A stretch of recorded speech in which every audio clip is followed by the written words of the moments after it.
Hello বন্ধুরা, চলে এলাম আর একটা নতুন ভিডিও নিয়ে। আজকে ভিডিওটা হচ্ছে মেলার ভিডিও। তো মেলায় গিয়েছিলাম রবিবারে, তাই সেটা ভিডিও করেছিলাম আর আজকে মঙ্গলবার পোস্ট করব। মেলাটা হচ্ছে আমাদের শিলিগুড়ির জলপাই মোড়ে। এটা হচ্ছে বৈশাখী মেলা 2024-এর। আর এরকম অফ সিজনের মেলা এই বৈশাখ মাসে এই একটাই হয়। তো আমি গেটের সামনে গিয়ে বলছিলাম, এত ভিড় পেরিয়ে কি আমি মেলার ভিতরে ঢুকতে পারবো? জানি না আমরা তিনজনে কীভাবে ঠেলে ঠুলে ভিতরে ঢুকলাম।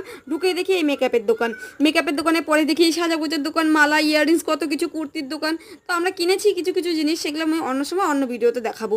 যদি অন্য সময় অন্য ভিডিওতে যদি তুলি তাহলে। আর তারপর দেখি অঞ্জলি জুয়েলার্সের দোকান। তো আমাদের তো আর সাধ্যম ক্ষমতা নেই যে এইখান থেকে সোনা কিনবো মেলায় গিয়ে। তারপর সাইড করে চলে আসলাম। এখানে দেখি ভিড়ের মধ্যে, এই গরমের মধ্যে চা খাচ্ছে, যারা চা প্রেমী আর কি। তারপর আমরা তো আর সেরকম চা প্রেমী না, তাই আমরা সাইড করে চলে গেলাম কাপের দোকানে। আমরা বাড়িতে চা খাবো বলে। তারপর এখান থেকে কাপ কিনলাম দুটো, দুই বোনের জন্য। বোন আবার লজ্জা পেয়ে গেছে দেখো। তারপর এরকম এই রাইডগুলোর দেখো ভিডিও করলাম। আমরা তো আর চলার মতো সাহস নেই, তাই আমরা হাসতে হাসতে নাচতে নাচতে বাড়ি চলে গেলাম। আর বাড়ি যাওয়ার পথে আমরা খেয়েছিলাম মোমো। মেলায় কিছু খাইনি, তাই রাস্তা